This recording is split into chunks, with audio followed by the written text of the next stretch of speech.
All right, here we are, day 2 of our notes for Chapter 1, Lesson 3. Yesterday, we got our paper set up with our name, class, date, topic, subject, objective, main idea, essential question, vocabulary, and the first 2 pages of notes. Let's get our red pen or a red colored pencil, or you might have to write in pencil and then use like a red crayon to kind of underline or highlight it. Mapping surface features. So here we are right here, capital M-A-P-P-I-N-G. Surface, capital S-U-R-F-A-C-E. Features, capital F-E-A-T-U-R-E-S. Mapping surface features. Switch back to our pencil. When did you last use a map? Maybe you used a road map for a city or state. Or maybe you studied a trail map for a nature hike. There are many kinds of maps. A map is a representation of Earth or a region of Earth. Okay, so maps, M-A-P-S. Represent, R-E-P-R-E-S-E-N-T. Earth, capital E-A-R-T-H. On the map! Okay, sorry I had to do that because I like Dora. One special type of a map is a topographic map. A topographic map is a map that shows the shape of surface features and their elevations, or heights above sea level. Contour lines connect points on the map that have the same elevation. The distance between neighboring contour lines represents the same change in elevation. Okay, so that's one of our vocabulary words, topographic map. That's any of these maps that have the lines showing elevation and contours. Elevation is just the height. So you know that as long as something's right next to the water, that's going to basically be at sea level. And then as you go further inland and you go past these lines, across the lines, you're getting taller and taller, or higher and higher in elevation. And then contour lines are those little squiggly lines we see. And if you were to walk along a line, like if you were to walk along that line right there, you would be at the exact same elevation. You'd never go higher or you'd never go lower. So then another thing you can figure out is, okay, if this is right along the coast and I walk this way, I'm not going up very much. It's kind of a very slow, smooth, steady increase. But then if I get in here where there's a whole bunch of lines, that means it's very steep and getting higher and taller very quickly. So I know now that right here, there must be some kind of hill or small mountain in San Francisco right there. And I know that that's kind of the shape of the mountain too.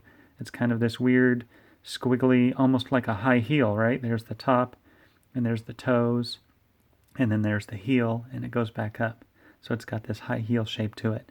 And then I also know, well, here's another little mound right next to it. Okay, so it tells you elevations, but it also tells you shape. And we have that already written down in our notes. By studying contour lines, you can learn about the shape and steepness of the land. Contour lines make it possible to measure the height of a mountain, the depths of the ocean floor, or the steepness of a slope. Okay, so we can tell how small and short a little hill or mountain is, or how tall it is based on the curves. We know that over here is like a little tiny hill, but over here is probably a bigger mountain. So that is the height of a mountain. The depths of the ocean floor. Some maps will have these lines underneath the water, so you can tell how deep it goes down into the ocean. And then steepness of a slope. We talked about how when the lines are very far apart, it's very smooth, it's not steep at all. But when there's a lot of lines very close together, then it's getting very steep very quickly. Okay? Notice that contour lines never cross. When contour lines are very close together, the slope of the land is steep. If contour lines are farther apart, the ground is more gently sloped or even relatively flat. Okay, we just talked about that. Relatively flat or smooth, not very steep at all. Steep. Very hard to climb. It would almost be like a cliff. Topographic maps usually also show rivers, lakes, and different types of vegetation. They also show features of a coastline in great detail. For example, special symbols may show whether a beach is sandy or rocky. Symbols might also show a coral reef off the coast, or even a sunken ship. Okay, so let's go back up here. Contour lines never cross. Contour, C-O-N-T-O-U-R. Lines, L-I-N-E-S. Never, N-E-V-E-R. Cross, C-R-O-S-S. Okay, that's important. Let's say close together, steep. Close, C-L-O-S-E. Together, T-O-G-E-T-H-E-R.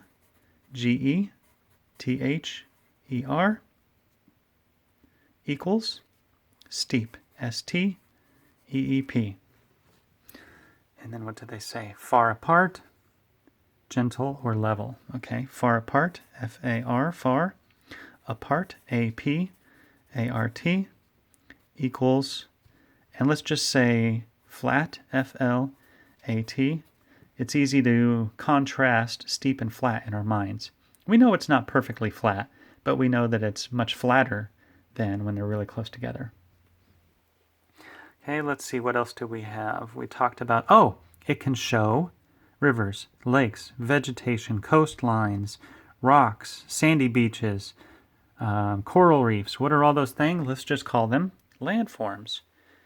Can, C-A-N, show, S-H-O-W, landforms, L-A-N-D-F-O-R-M-S, landforms / features, F-E-A-T-U-R-E-S. So, as an example, in this one, we can see these tiny little kind of like rectangles sticking out. Those are piers for ships. Ships land right there and unload cargo and goods or people. Let's look over here. We can see rivers. We can see the delta or the floodplains. You can see like the peninsulas. They even label this feature the San Francisco Bay. So that's this big body of water coming in from the ocean. They label mountain ranges or they label valleys. So they're labeling all these landforms. And there are features too, like Mount Diablo, a specific mountain, or Mount Tamalpais, or a city, San Francisco. All right, what else do we have? Let's look at pictures. Small circles on the map show the many hills that cover San Francisco. Okay, so what they're saying is, when you see a whole bunch of contour lines very close together, you know there's a hill. So here is a hill. There's a hill. Let's look even closer. There's a little hill there. That little group of lines is a hill. This whole big group of lines here is like a giant hill leading to maybe a small mountain. So you can see there are so many lines all over the place in San Francisco. It's a pretty hilly, steep place. Looking over here, you can see that the Central Valley is really, really flat. But as soon as you get over here to the mountain range, it starts getting steep and hilly. Okay. San Francisco, the many curves help cars drive safely down this steep part of Lombard Street. So there's a very famous street in San Francisco that they go from a high place to a low place. But rather than just going straight down so that cars and little trolleys would just go zoom down it real fast and not be able to stop at the bottom, they go back and forth and back and forth. That's called a switchback. I go this way and I switch and go back the other way, switchback, switchback, switchback. So it's easy to go down the hill without going too fast and careening out of control. And that is located right over here in this part of San Francisco. I used to live in San Francisco, so I have been there. I have seen this. I actually took my car and drove down it just because that's what you do when you live in San Francisco. You go drive down that hill one time just to say that you've done it. Okay, let's look at this topographic map. Contra Costa County. The many contour lines close together show mountains and valleys east of the bay. So here's the bay. Looking at our little cardinal directions, east is to the right. So there are mountains and valleys east of the bay. San Jose. Flat land borders the south end of the bay. Okay, looking here, south is down. So at the south end of the bay, it's actually pretty flat. Flat land borders the south end of the bay. Contour lines are few and far apart. Few meaning there are not very many contour lines.